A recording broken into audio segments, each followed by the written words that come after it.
ఆశయాలతోటి ముందుకు నడుస్తున్నటువంటి రేవంత్ రెడ్డి గారు ముఖ్యంగా రైతన్నలతోటి పాటు నేతన్నలను కూడా ఏనాడు ఏ ప్రభుత్వం చూడనటువంటి రీతిలో అవకాశాలు కల్పించి గత ప్రభుత్వాలు ఇచ్చినటువంటి హామీలకి భిన్నంగా వాళ్ళు ఎగనామా పెట్టినటువంటి వేలాది కోట్ల బకాయిలన్నింటినీ తీర్చుకుంటూనే ఈ సంవత్సరం 3 నెలల మాసంలో మీకు ఇతోధికమైనటువంటి సహాయ సహకారాలు అందించారు. జగన్నాథం గారు కానీ మీ కుల పెద్దలు కానీ సంఘ సభ్యులు కానీ అనేక సందర్భాల్లో ప్రభుత్వం దగ్గరకు వచ్చారు. నేను ఆ విషయాలు ముఖ్యమంత్రి గారి దృష్టికి తీసుకెళ్లక ముందే అన్న వాళ్ళు అడిగిని చెయ్యండి, కష్టమైనా నష్టమైనా మనం భరాంచుదాము, ఆ యొక్క వృత్తికి ఆ గౌరవాన్ని ఇవ్వాలి, భారతదేశంలో పద్మశాలి గౌరవాన్ని చేనేత కార్మికుల యొక్క జీవన స్థితిగతుల్ని మార్చేదే కాంగ్రెస్ ప్రభుత్వం యొక్క లక్ష్యం. నా యొక్క ప్రాథమికమైనటువంటి బాధ్యత రైతన్నల్ని నేతన్నలకి ఎన్ని కష్టాలు వచ్చినా వాళ్ళ కష్టాలు తీర్చాల్సినటువంటి బాధ్యత మన ప్రభుత్వం అని చెప్పి ధైర్యాన్ని ఇచ్చినటువంటి ముఖ్యమంత్రి రేవంత్ రెడ్డి గారు అని చెప్పి మీకు ఈ సందర్భంగా మనం చేస్తున్నాం. అందుకనే ఏనాడు కూడా ఈ రంగానికి 200-300 కోట్లు ఇవ్వనటువంటి ప్రభుత్వం ఈ ఒక్క సంవత్సర కాలంలోనే పాత బకాయిలతో సహా 1600 కోట్లు రిలీజ్ చేసినటువంటి ఏకైక ముఖ్యమంత్రి రేవంత్ రెడ్డి గారు అని చెప్పి మీకు ఈ సందర్భంగా మనం చేస్తున్నాం. ఆనాడు బతుకమ్మ చీరల కోసం మనోళ్ళు అడిగితే అన్న ఎవరు కూడా మహిళలు కట్టుకున్నటువంటి సందర్భాలు నేను చూడలేదు. పొలాలకు అడ్డాలు వేశారు, పక్షులకో పురుగులకో అడ్డాలు కట్టారు తప్ప మన స్త్రీ మూర్తులు ఎప్పుడు కూడా చీరలు కట్టుకున్న దాఖలాలు లేవు. ఎంత ఖరీదైనా పర్వాలేదు, మీరు వాళ్ళతో సంప్రదించండి, నాణ్యమైనటువంటి విలువ కలిగినటువంటి వాళ్ళకి ఉపయోగపడేటటువంటి రీతిలోనే స్త్రీ శక్తి మహిళా శక్తి మహిళలందరికీ కూడా 65 లక్షల మంది మహిళలకి కావాలంటే 1 కాదు 2 చీరలు ఇవ్వండి అని చెప్పినటువంటి ముఖ్యమంత్రి రేవంత్ రెడ్డి గారు అని చెప్పి ఈ సందర్భంగా మనం చేస్తున్నాం.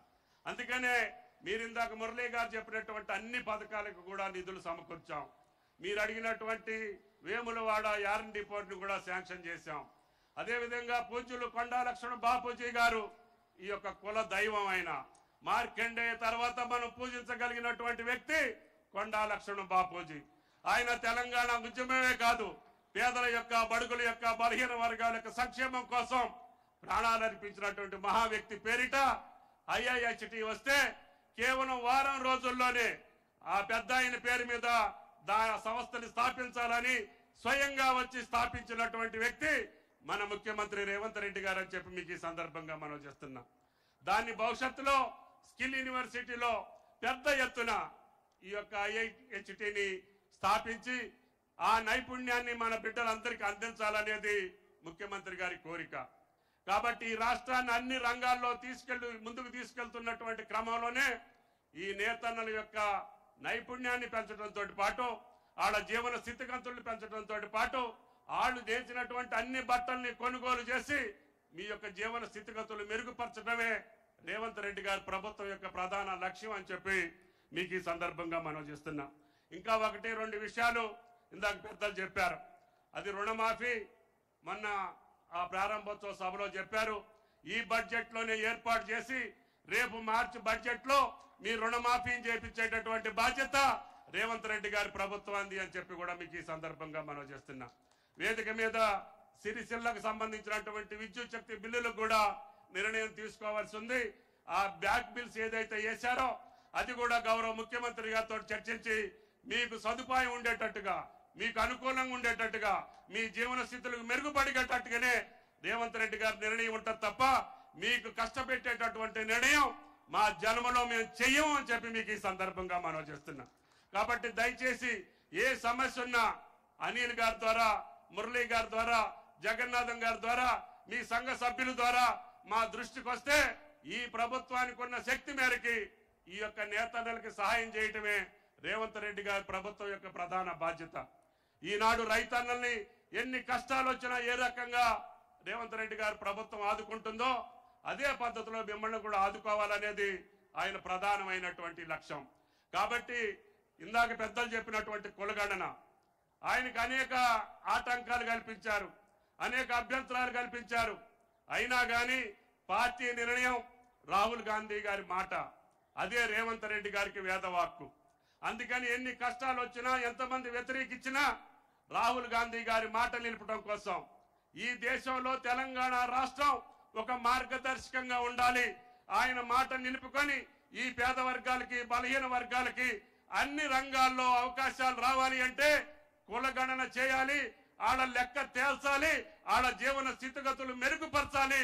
తద్వారానే వాళ్ళకి రాజ్యాధికారం వస్తుంది తప్ప ఈ మహాసభల ద్వారానో మాటల ద్వారానో లేకపోతే హామీల ద్వారానో రాదు అని గ్రహించినటువంటి రాహుల్ గాంధీ గారి మాటకి అనుగుణంగా ఆయన ధైర్యంగా సాహసోపేతంగా స్వతంత్ర భారతదేశంలో కులగణన చేపట్టినటువంటి ఏకైక ముఖ్యమంత్రి గౌరవనీయులు రేవంత్ రెడ్డి గారు అని చెప్పి మీకు ఈ సందర్భంగా మనం చేస్తున్నాం.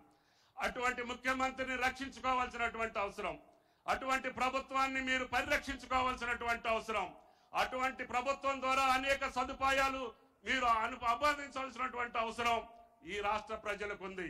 ఈ వర్గం ఆ వర్గం అనకుండా అన్ని వర్గాలకి ఆర్థిక పరమైనటువంటి వెసులుబాటు లేకపోయినా, కేంద్ర ప్రభుత్వ సహకారం లేకపోయినా, అప్పు తీసుకోవటానికి కూడా అవకాశం ఇవ్వకపోయినా కేవలం గుండె ధైర్యంతో ఆత్మస్థైర్యంతో మీరు ఇచ్చినటువంటి శక్తిని కడుపులో పెట్టుకొని గుండెల్లో మీ దారిని గుర్తు పెట్టుకొని మీ హామీలని నెరవేర్చగలిగేటటువంటి శక్తి ఆ రేవంత్ రెడ్డి గారికి ఆ మార్కండేయ దేవుడు సముపార్జించాలని చెప్పి ఆ మార్కండేయ స్వామిని కోరుకుంటూ ఈ యొక్క మహానుభావులందరూ ఇచ్చేసినటువంటి ఈ పద్మశాలి కుల సంఘాలన్నింటికి అందరికీ కూడా ధన్యవాదాలు తెలియజేస్తూ రేవంత్ రెడ్డి గారి ప్రభుత్వానికి ఆశీర్వాదం పలకాలని, ఆయన్ని మీరు కాపాడుకుంటే మీ యొక్క వృత్తులే కాదు ఈ రాష్ట్రాన్ని భారతదేశంలో అగ్రగామిగా ఉంచగలిగినటువంటి శక్తిని తెలంగాణ ప్రభుత్వానికి ముఖ్యమంత్రికి ఇవ్వాలి.